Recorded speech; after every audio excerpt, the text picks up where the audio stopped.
今なら大丈夫だよね。誰も見てないよね。よし、今だ。さっさとスーパーから出よう。私は牛肉を買い物袋へ入れると、急いで出口へ向かった。すると、その時、ねえねえ、そこのお姉ちゃん。え、何ですか？私は自分のしたことが見られていたのかと思い、焦りを隠しながら返事をした。そこには小学校の高学年くらいの女の子が立っていた。そんなにびっくりしなくても。お嬢ちゃん、用がないなら私急いでるから行くね。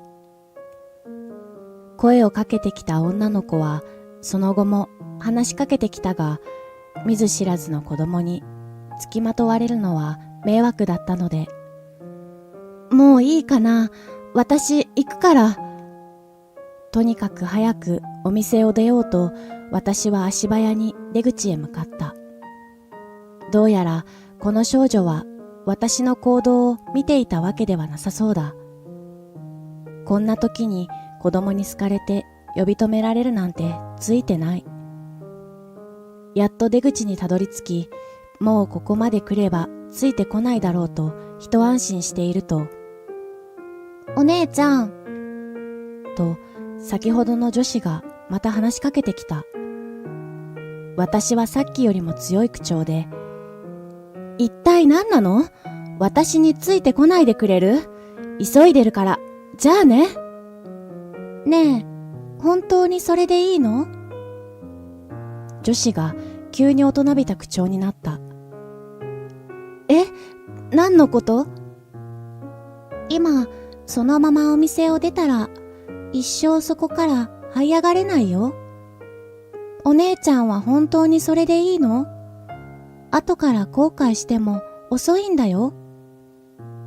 この子、もしかして私の行動を見ていたのだろうか。一体何を言ってるのよ。それをするかしないかで今後の人生が決まると言っても決して大げさじゃないと思う。そんなことをしている自分を許してお姉ちゃんは悪人になるつもり？このままお店を出たら一生後悔するよ。それでもいいの？この子は私のことを見ていたのだ。私は焦りを悟られないように、いや、だから一体何のことを言って。だって、お姉ちゃん、私にはこんな悪いことするような人に見えない。女の子はなぜか少し悲しそうな顔で私にそう言った。いやいや、お嬢ちゃんに私の何がわかるっていうの？わかるもん。私もそれやったことあるし。でも、私はそこでちゃんと自分を叱ることができたよ。ねえ、お姉ちゃん、どうしてこんなことをしちゃったのか、私に教えてくれる？私は女の子に優しく言われ、思わずその場に崩れ落ち、涙が止まらなくなってしまった。ごめんなさい。本当は万引きなんてしたくなかった。すると、そこへ一人の男性が現れた。みずき。あ、お父さん。どうやら二人は親子のようだ。さっきみずきを呼びに来てからずっとやりとりを見てたんだ。それならちょうどよかった。お父さん、万引きって何？なんとこの女の子、万引きを知らないようだ。え？みずき、お前万引きを止めてたんじゃないのか？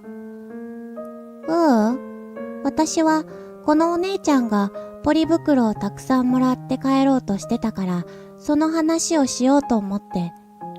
私、幼稚園の時、お母さんに隠れていっぱいもらって、公園で砂場の砂をパンパンに入れて遊んでたの。それを家に持って帰ってリビングでぶちまけて、よくお母さんに怒られたから、良くないことをするためにもらうのも良くないし。必要な分だけじゃないとダメだなぁと思って。女の子は自分の幼少期を思い出し注意をしようとしたらしい。そういえばみずき、そんなことしてたな。そんな親子の会話を聞きながら、私はなぜだか涙が止まらなくなってしまった。すると女の子が私の手をぎゅっと握ってこう言った。お姉ちゃん、そんなに泣かないで。私のポリ袋を分けてあげるから。いやいやみずき、この人はポリ袋のせいで泣いてるんじゃないんだよ。自分が万引きっていう悪いことをしたことへの罪悪感で泣いてるの。まあ、ひとまずお店の方へ謝りに行きましょう。我々も付き添いますから、話はその後に聞かせてください。女の子の父親らしき人物は怒るでもなく私にそう言った。はい、わかりました。私の名前ははるか、35歳。万引きという立派な犯罪に手を染めようとした。どうしようもない専業主婦だ。本当に普通じゃないと思う。自分でもどうしてこんなことをと思うのだが、でも私にはもう選択肢がなかった。それだけ追い込まれていたのだ。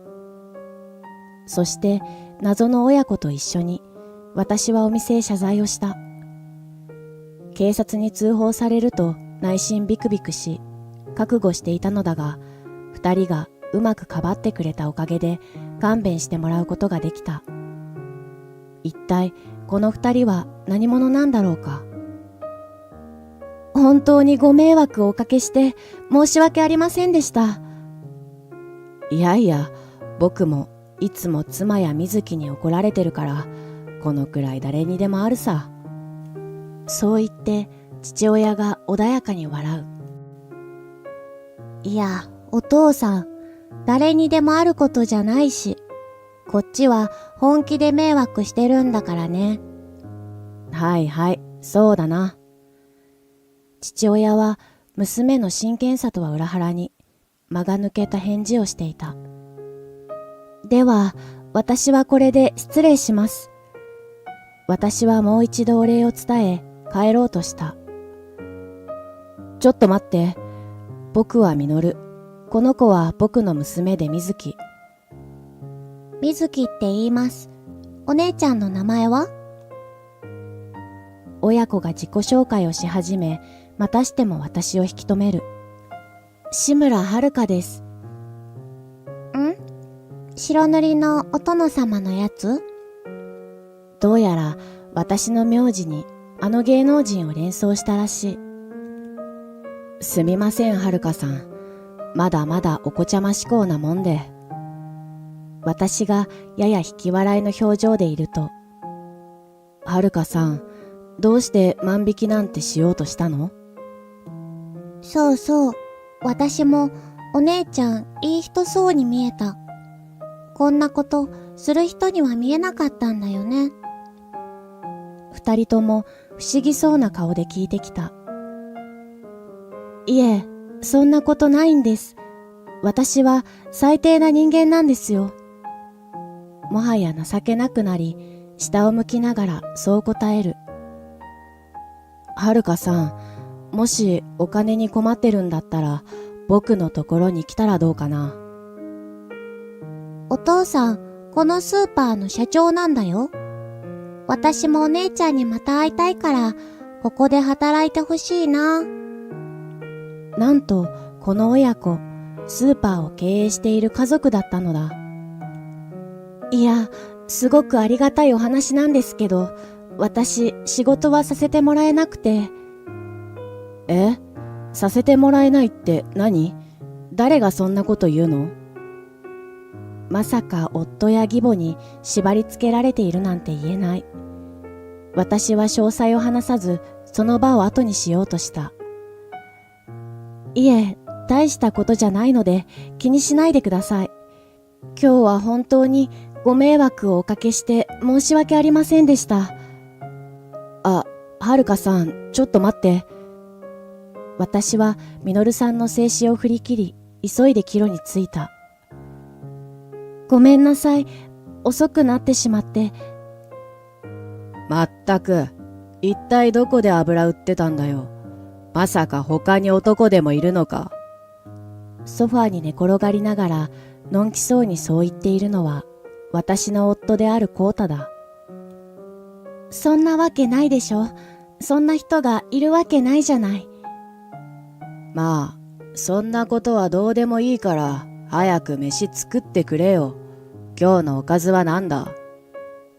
コウタはテレビに視線を戻し、私にメニューを聞いてきた。今日は湯豆腐よ。豆腐が安かったから。湯豆腐じゃお腹いっぱいにならないわね。他の付け合わせは？と、近くに座っていた義母が口を出してきた。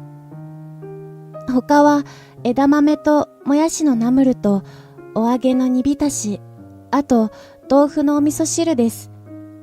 すると、コウタが不満そうな顔で。はあ？いつも10品は作れって言ってんじゃん。なんでそんな豆腐とか豆とか貧乏人が食べるようなしょぼい飯しか作れないんだよ。はるかさん、もっと高品質な食材で家族を支えようとは思わないの？動物性のタンパク質を食べさせなさいよ。夫と義母に罵倒されながらも、私はただ謝るしかなかった。まったく、ここまで使えない嫁だなんて思わなかったよ。金だってあれだけ渡してんのにさ。そうよ。優秀なコウタの稼ぎがあるのに、こんな粗末なものしか作れないなんてありえないわ。はるかさん、もしかしてタンス貯金でもしてるんじゃないの？本当に親子揃って口が悪い。タンス貯金なんてしてませんよ。というより、する余裕なんてないです。切り詰めていてこの状態なので、高級食材で作るなんて無理なんですよ。私は思わず本音が漏れた。はあ？お前、今なんて言った？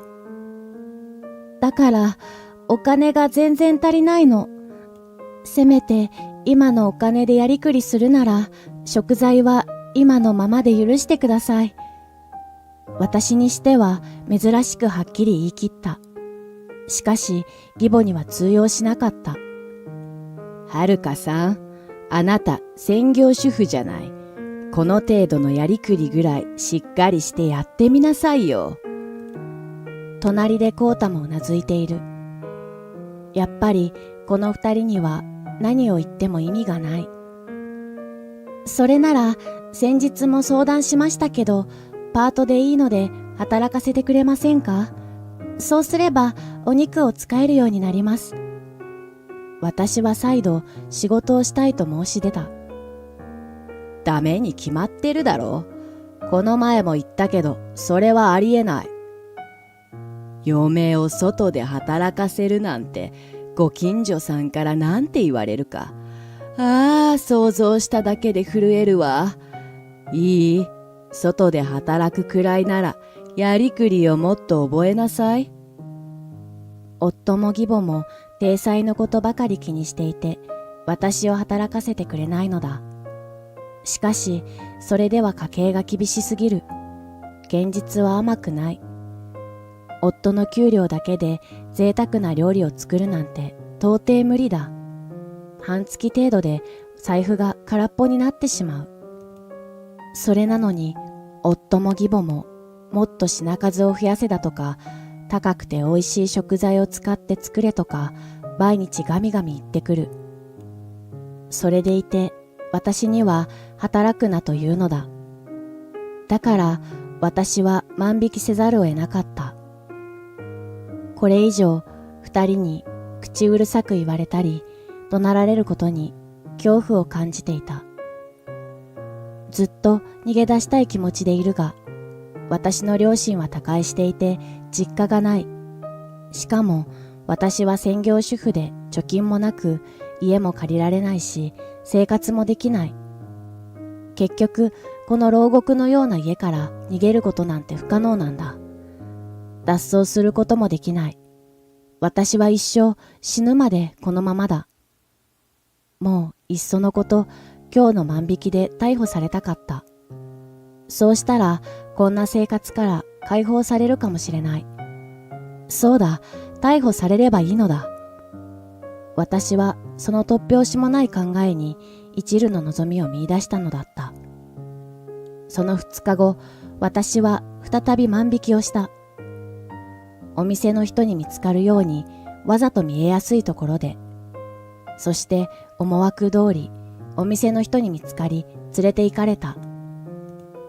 先日許していただいたのに、また罪を犯してしまいました。どうぞ警察に通報して私を逮捕してください。いや、あなたオーナーのお知り合いでしょ？ちょっとそれはさすがに厳しいな。警察になんて通報できないよ。店の人も困り顔だ。そんなこと言わないでください。私は2度も万引きしたんですよ。お願いします。警察に逮捕してほしいんです。私が必死に懇願していると、ちょっと、はるかさん、どういうこと？おい、はるか。夫と義母がやってきた。なぜここに2人がいるのだろうか。しかし、2人は体裁を気にする人間だ。家族から逮捕者を出したくないのだろう。お店の人に必死で頭を下げ、妻にはしっかり僕が言い聞かせるので、どうか今回は見逃していただけないでしょうか。店の人は私を通報するつもりはなく、すぐに帰らされた。夫と義母は一安心したような表情だったが、家に帰ってから7時間も正座で説教を聞かされた。もはや学校の体罰みたいな扱いに、結局私は解放なんてされないんだと改めて実感した。ただ、また犯罪を犯されては困ると、2人は私に仕事をしてもいいと許可を出した。まあ、そうは言っても、状況なんて変わるほどでもないのだが。それから数日後、私は無事パート先を見つけ採用してもらった。そしてそれから2ヶ月が経った。お腹すいたわ、はるかさん。今日のご飯は何かしら？ビーフシチューです。他にもおかず10品ぐらい用意してます。ビーフシチューと聞いて義母は大喜びしている。この人は子供なのかと呆れた。そして私に向かって偉そうにこう言ったのだ。やりくりやればできるじゃない。それならそうと早くパートはやめなさいね。え、なぜですか？やりくりができるようになったこととパートをやめるのは全く別の話だ。むしろパートを始めたからやりくりできるようになったのだ。なぜって？パートしたって生活の足しにならないって分かったでしょ？え、そんなことないですよ。義母は私のパート代を知らないはずだ。この間、あなたの給与明細見ちゃったのよね。月10万円とか安月給すぎるでしょ。それっぽっちしか稼げないならパートなんてやる意味ないわ。10万円？ああ、それ多分こうたのですね。ついに見つけてくれたかと内心思いながらそう言うと、嘘つかないでちょうだい。私の可愛い息子のことバカにしてるの？優秀なコータが月収10万円しかもらえないわけがないでしょ。今回ばかりは許せないわ。もうあんたみたいな嫁はいらない。出て行ってちょうだい。母は激高し、私は戸惑っていると、突っ立ってないで早く出て行きなさいよ。やりくりもまともにできないし、その上嘘までついて、もうそんな嫁は顔も見たくない。こうなってしまうと、義母は取り付く島もなかった。そうして私がとりあえずの荷物をまとめていると、リビングからこんな会話が聞こえた。そういえば、はるかを追い出したはいいけど、誰が家事とか買い物するの？まあ、しばらくは私がやるわよ。コータ、早く新しいお嫁さん見つけてきてちょうだい。義母は軽口でそう言っている。まあ、頑張るわ。じゃあ、俺のキャッシュカード渡しとくよ。この会話を聞いて追い出してくれたことに感謝した。その日から1週間後、残りの荷物を取りに行くと、母さん、今日のご飯は？まだ作ってないわよ。コータは不思議そうな顔で義母に聞いた。なんで？なんでって、口座にお金がなかったからよ。義母は少し大きな声で言った。ああ、今日月末だもんな。家賃引き落とされたからだろ。そうなの？そんなことどうでもいいから早くお金入れてちょうだい。だんだんと声が大きくなっている義母。いや、俺は他に口座ないからあそこにしかお金はないぜ。もう全然お金残ってないわよ。だんだんと雲行きが怪しい雰囲気だ。はあ？金なら入ってただろ？入ってたって言っても1万円あるかないかくらいよ。確かに義母が入ってないに等しいと捉えるのも当たり前な金額だ。しかし、コータは平然とこう言う。いつも20日に給料入って、月末に家賃落ちて、その残りが生活費になってるんだよ。はあ？何言ってるの？こんな残高で生活ができるわけないでしょ？コータ、お給料いくらもらってるの？義母がコータに聞く。だいたい10万円くらいだよ。10万円？義母の声が震えている。コータ、もしかしてだけど、この給与明細ってあなたの？義母がこの間私を追い出した時の給与明細を出すと、ああ、そうそう。これが俺の給与明細だよ。それより、早く晩ご飯作ってよ。いつもみたいに10品くらい。ちょっと待って。これっぽっちの残高でそんなに作れるわけないわ。義母は思わず頭を抱えている。母さんが俺のこと優秀で稼いでるっていつも言ってたから、俺はそういう存在なんだって思って。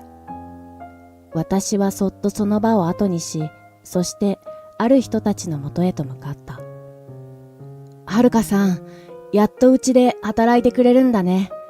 とても嬉しいよ。イーオングループへようこそ。はい、よろしくお願いします。とは言っても、お母さんとコータが若干心配ではありますけど、追い出されて嬉しい反面、これまで何もしていなかったあの二人が心配だった。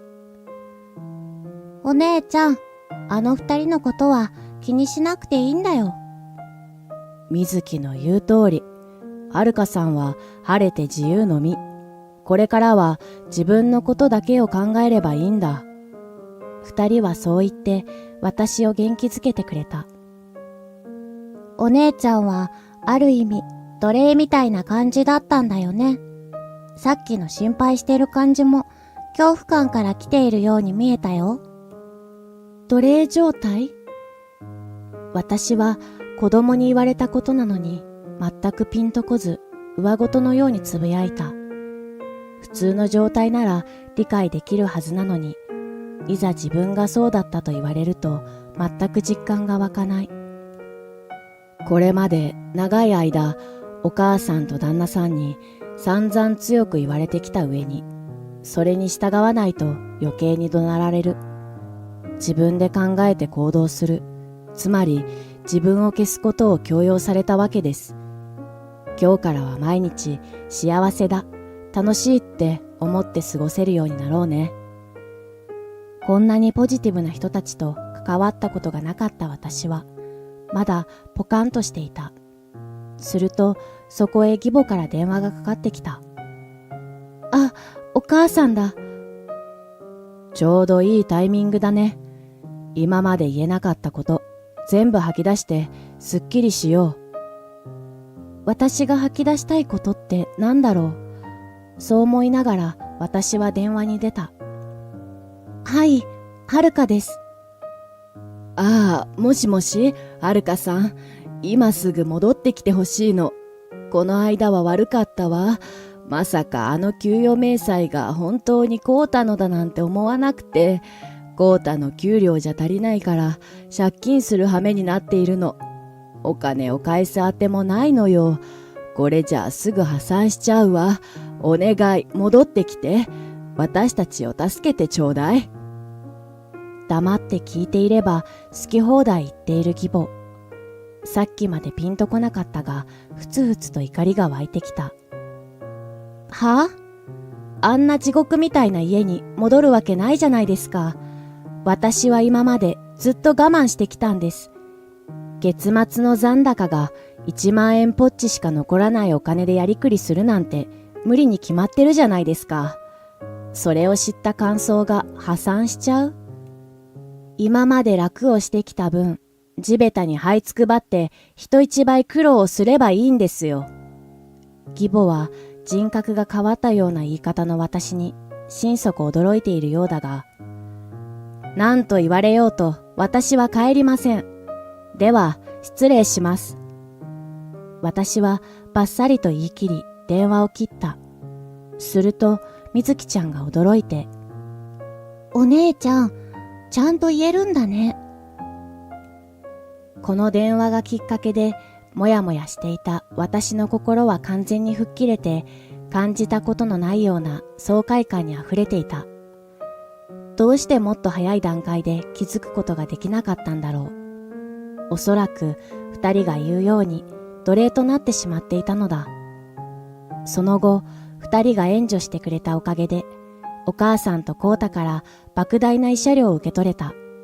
さらに、この慰謝料請求に追い詰められた二人は、闇金にも手を出し、それらを返済するために、遠い果ての地で重労働しているらしい。そして、私は改めて、あの時万引きをしたお店に挨拶に来ていた。あの時は本当にご迷惑をおかけして申し訳ありませんでした。自分勝手な行動でご迷惑をかけてしまって、どうか受け取ってください。そう言ってお詫びのお金を差し出した。ああ、そんなのいいよ。俺もね、同じ立場だったの。私は何を言っているのかわからず、思わず聞き返した。え？どういうことですか？俺も昔、金がなくて万引きしちゃったんだよ。その時、ミノルさんに助けてもらったんだ。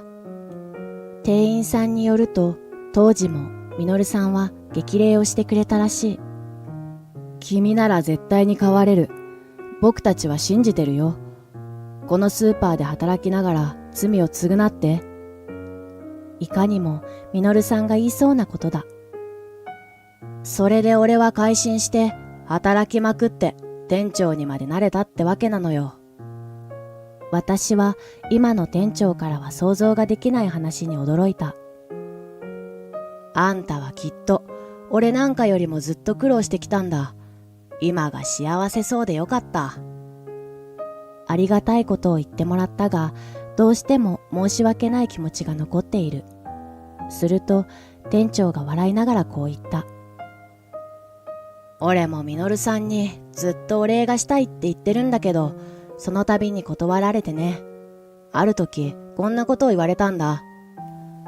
俺たちにありがたみや恩を感じてくれてるなら、君みたいに困っている他の人たちにその恩を使ってほしいって。私はこの言葉に涙が出そうになった。店長はこう続けた。その言葉を使う時が来たみたいだから、今ぜひ使わせてもらうよ。俺に恩を感じてくれているなら、君みたいに困っている他の人のために徳を積んで使ってほしいな。お店にくれようとしたそのお金も自分や困っている人たちのために使ってくれ。わかりました。ありがとうございます。徳を積んで使うっていい言葉だな。私みたいに辛い環境にいても洗脳され続けて逃げ出せない人が世の中にはたくさんいるはずだ。その人たちを少しでも手助けしていけたら、私を徳を積んで使っていけることになる。ちゃんとみのるさんやみずきちゃん、みんなにもらった大事な恩をできる限りたくさんの人に使っていきたい。私がこうして幸せな生活を送れるようになったように、みんなも必ず幸せになれるはずだと思うから。